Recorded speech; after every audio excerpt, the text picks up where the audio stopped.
10 años. Ese es el tiempo que llevamos casados. Una década de comidas compartidas, discusiones por tostadas quemadas, viajes nocturnos por carretera y planes construidos, uno tras otro, como fichas de dominó que nunca esperábamos que cayeran. Cuando Calista sugirió un viaje a Aspen para celebrar nuestro aniversario, pensé que tal vez, solo tal vez, esta era su manera de decirme que quería arreglar las cosas. El pasto había sido pedregoso. La distancia se arrastró como una corriente de aire bajo una puerta cerrada. Pero a veces la gente se desvía. Pensé que las montañas podrían unirnos de nuevo, nieve fresca, fuegos crepitantes, algo real. Me equivoqué. Esa noche nos sentamos en un albergue rústico con una vista panorámica de los pinos cubiertos de nieve. La mesa estaba vestida con manteles blancos y velas doradas. Entre nosotros había una botella de vino tinto abierta, a medio terminar. Calista se había vestido con un vestido de terciopelo verde oscuro, algo elegante, pero sencillo. Su risa resonó demasiado fuerte para el silencio de la habitación, especialmente cuando su prima Jordan se inclinó y susurró algo. Escuché la última palabra finalmente. Ambos estaban borrachos, con las mejillas sonrojadas, pero había algo más, algo ensayado. Sonreí, traté de aferrarme al momento. El camarero colocó un filete braseado frente a mí, Romero bailando en el aire. Levanté mi tenedor cuando Calista tomó su vaso, lo hizo girar perezosamente y lo dijo como si fuera la cosa más normal del mundo. Por cierto, dijo, sin siquiera mirarme, vendí tu cabaña. Mi novio necesitaba el dinero. No hubo ninguna preparación, ninguna disculpa, ninguna vacilación. Lo dijo como alguien diría que ha cambiado las cortinas. Mi tenedor se detuvo en el aire. Miré hacia arriba. Pensé que la había escuchado mal. Pero entonces Jordan resopló y se secó la comisura de la boca con una servilleta de lino. «¿Lo superará?», murmuró, tratando de no reírse. Los miré a los dos, tranquilos, quietos, como si hubieran planeado este momento, como si este fuera el remate de alguna broma interna. Mi estómago se retorció, no por el shock. Eso había pasado en los primeros segundos. Lo que se instaló fue más frío, más agudo, un silencio dentro de mí tan fuerte que bloqueó todos los sonidos de la habitación. La vi recostarse en su silla, satisfecha con el drama que había causado. Probablemente esperaba algún tipo de reacción.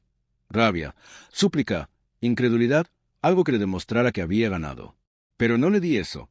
En cambio, sonreí, no del tipo que se muestra cuando estás feliz. No, esa sonrisa era más fría que el tintineo del hielo en su copa de vino.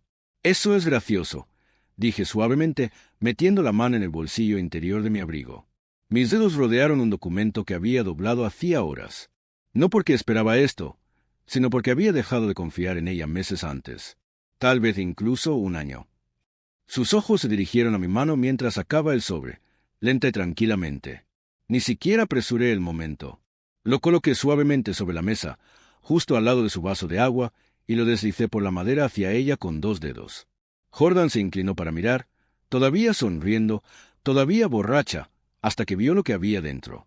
Andanzas, contratos de compraventa, firmas de autorización, el nombre de Calista, mi nombre, notariado, anticuado, final. Parecía confundida. «¿Qué es eso?», preguntó, su voz ahora plana. Me recosté en mi silla, sin molestarme más en tocar el bistec. «Yo también vendí algo», dije simplemente. Calista extendió su mano temblorosa. Sacó el documento del sobre y empezó a escanearlo. La sangre desapareció de su rostro. «¿Vendiste la cuenta?», susurró, con la voz quebrada al pronunciar la última palabra. «No», la corregí, todavía sonriendo. «Vendí nuestra cuenta de inversión conjunta, la que construí durante 10 años. A la que usted tenía acceso, pero a la que nunca contribuyó. ¿Sabe cuál, verdad? La cuenta que pidió prestado cuando quería ese retiro de bienestar en Miami la primavera pasada». Jordan ya no se reía. Parecía como si quisiera desaparecer en la cabina de cuero. «No puedes hacer eso», dijo Calista, pero no había mucha fuerza detrás de eso. «Ya lo hice», respondí. Mi tono ahora era plano. «Hace 3 días. Cada dólar movido, cobrado y redirigido. Ya está hecho». Su cara se puso roja, luego pálida y luego roja de nuevo. «¿Eso es robo?», ella siseó. «No», dije, con los ojos fijos en los de ella. «Eso es una asociación. Ya sabes, del tipo en el que una persona hace todo el trabajo y la otra finge que le importa». Abrió la boca para hablar, y luego la volvió a cerrar. El silencio. Lo que siguió fue tan espeso que se tragó toda la habitación. Incluso el camarero, que se había acercado a nuestra mesa con una carta de postres, nos miró y se volvió hacia la cocina. Durante un largo rato nadie dijo nada. Me incliné ligeramente hacia adelante, apoyando los codos en la mesa, y estudié a la mujer con la que una vez pensé que envejecería. No se parecía en nada a la chica que conocí hace una década. O tal vez lo hizo, y yo había estado demasiado ciego para ver quién era ella realmente. Sus labios se abrieron de nuevo, probablemente para intentar recuperar algún tipo de poder. Pero la interrumpí. «Vendiste mi cabaña», dije, mi voz suave pero controlada. «Sin mi conocimiento, sin mi permiso, y ahora crees que todavía tienes el control». Negué con la cabeza. «Hiciste tu movimiento, Calista. Ese fue tu error. Porque ahora yo puedo hacer el mío». Jordan finalmente encontró su voz. «Mira, esto no tiene por qué ser feo». Levanté la mano para detenerla.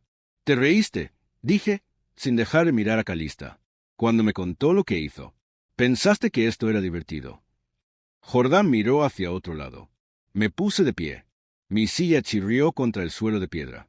No levanté la voz, no tiré nada, ni siquiera retiré los documentos. Los dejé ahí mismo sobre la mesa como una tarjeta de visita, una advertencia, una línea dibujada en granito. Calista me miró fijamente, todavía sosteniendo los papeles y sus manos temblando ligeramente. «Ahora podemos hablar de esto», dijo finalmente, su voz apenas audible. «No», respondí. «Hemos terminado de hablar». Luego, me di la vuelta y salí del restaurante. El aire frío de Aspen me golpeó como una bofetada, pero fue el tipo de bofetada que te despierta. Sentí que se me congelaba el aliento por el impacto, lo vi nublarse frente a mí. No miré atrás. No esperé a que ella me siguiera, porque ya sabía que no lo haría. Y ese fue el último momento que pasé con ella, en un lugar que alguna vez llamamos romántico. No fue una celebración. Fue un funeral por todo lo que construimos, o pensamos que hicimos, y el entierro comenzó con un único brindis. Un brindis que lo quemó todo. El viaje desde Aspen fue largo y tranquilo. No encendí la radio, no llamé a nadie, ni siquiera pensé a dónde iba. Al principio no. Mis manos simplemente permanecieron en el volante. Estaba encerrado en el camino sinuoso que atravesaba las montañas como una cicatriz. Los copos de nieve empezaron a caer a mi alrededor. Ligero al principio, luego espeso y rápido. Pero no me detuve. Necesitaba distanciarme del albergue, de Calista, de todo lo que creía entender sobre mi vida. Era extraño lo entumecido que me sentía, como si mi cuerpo estuviera funcionando en piloto automático mientras mi mente permanecía tranquilamente en el asiento del pasajero. Ya no estaba enojado. Ni siquiera me lastimé. Aún no.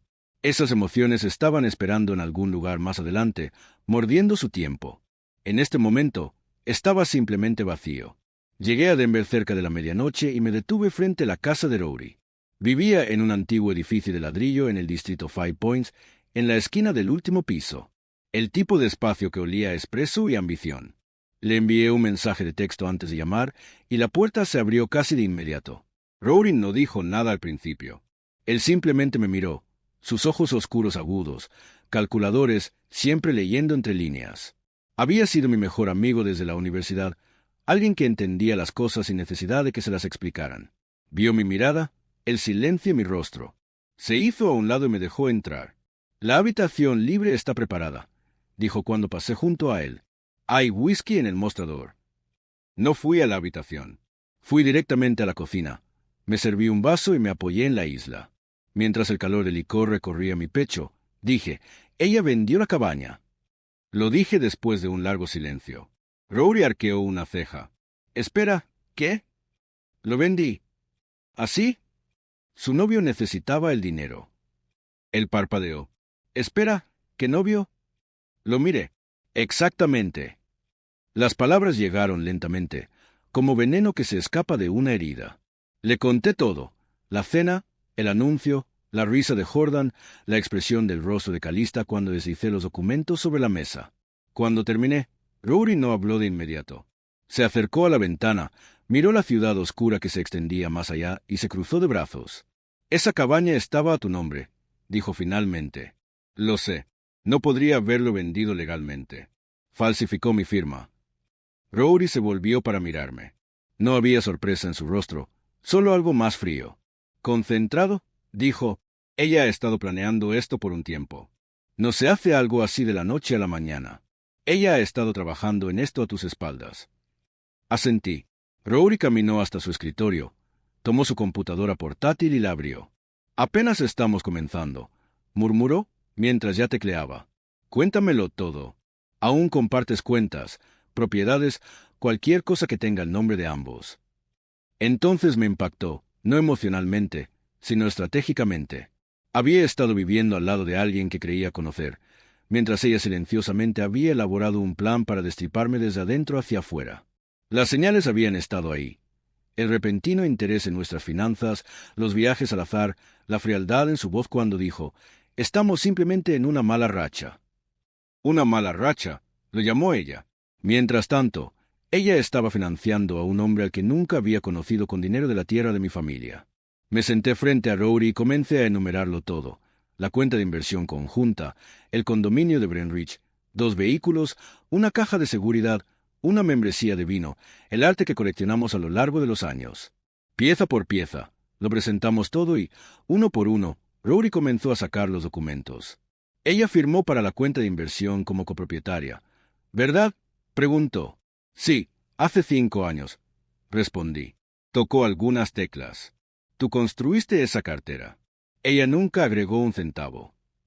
Lo sé, dije. Él me miró. Podemos usar eso.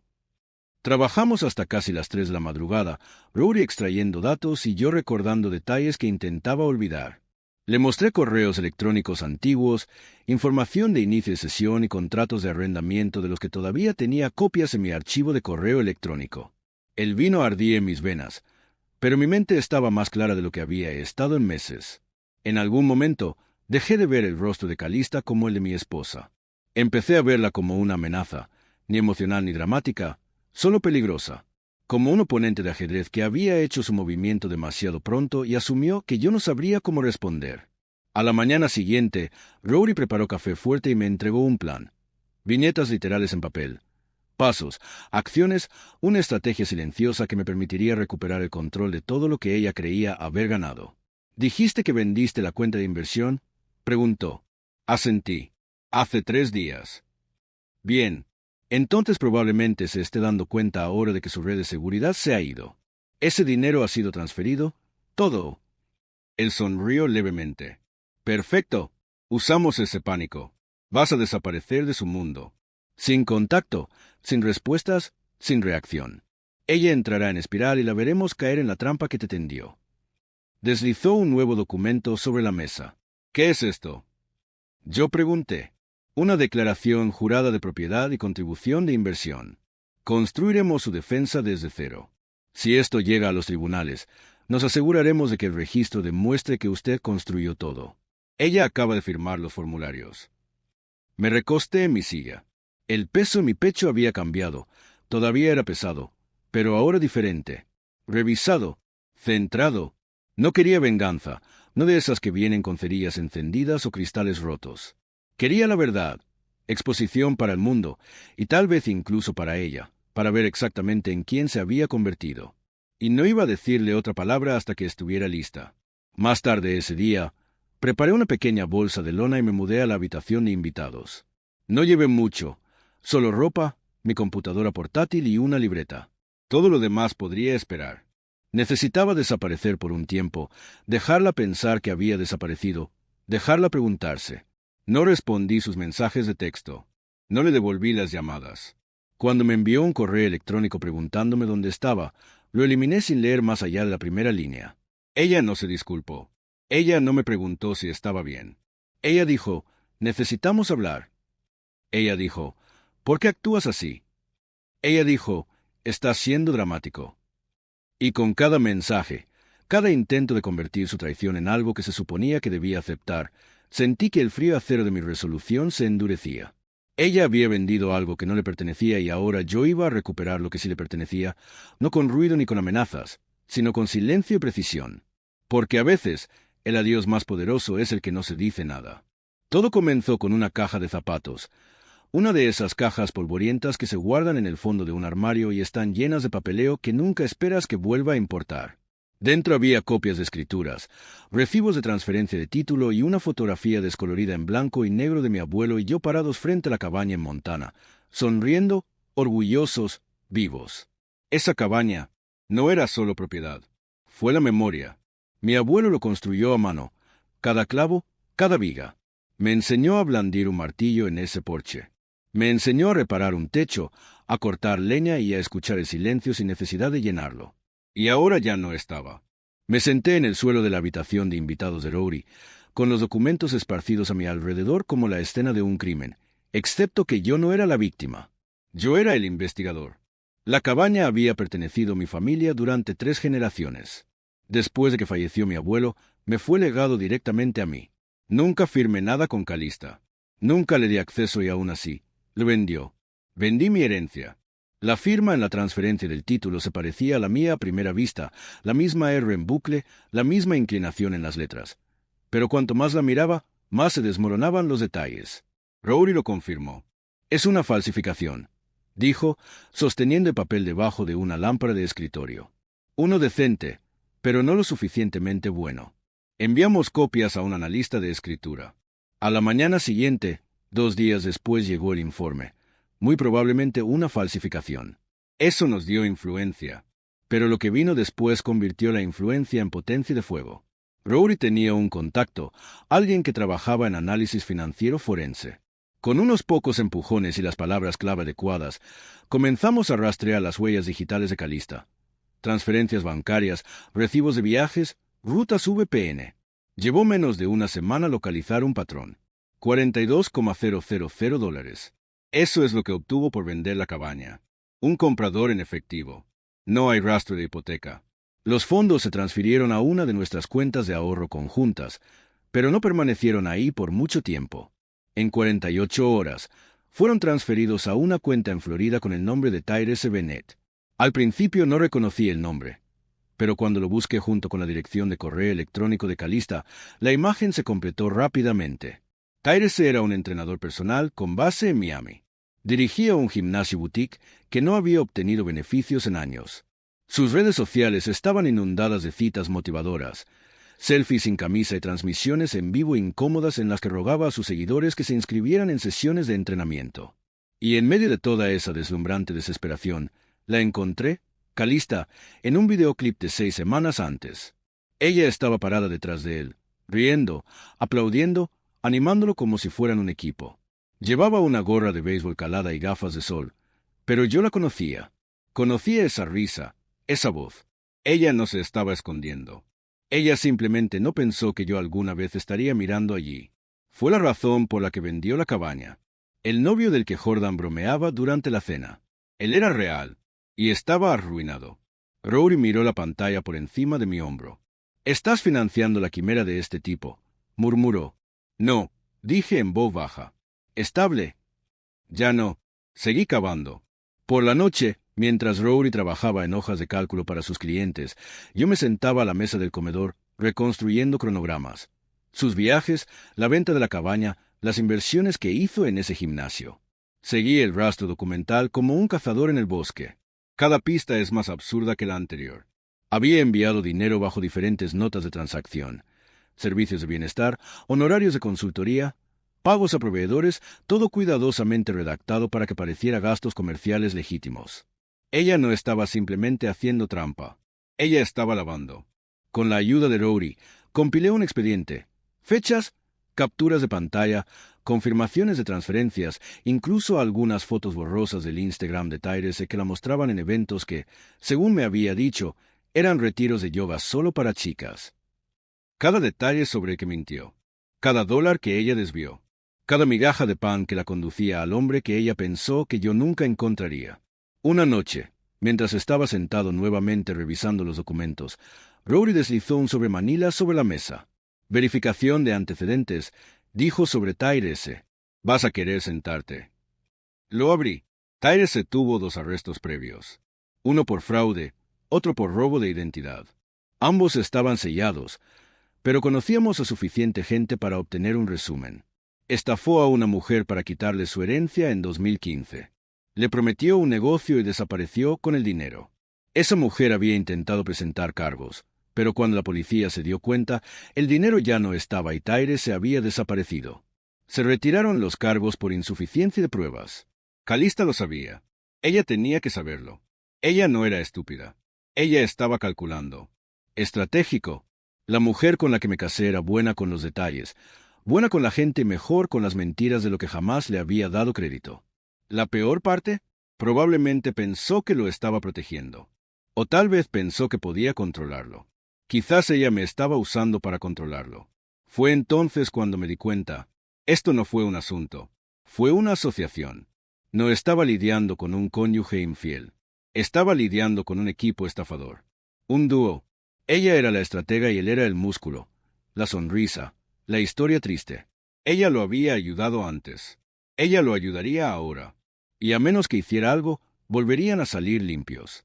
Me recosté en mi silla y miré a la pared. Mis manos temblaron.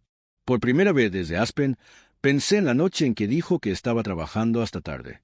Los fines de semana que ella decía que necesitaba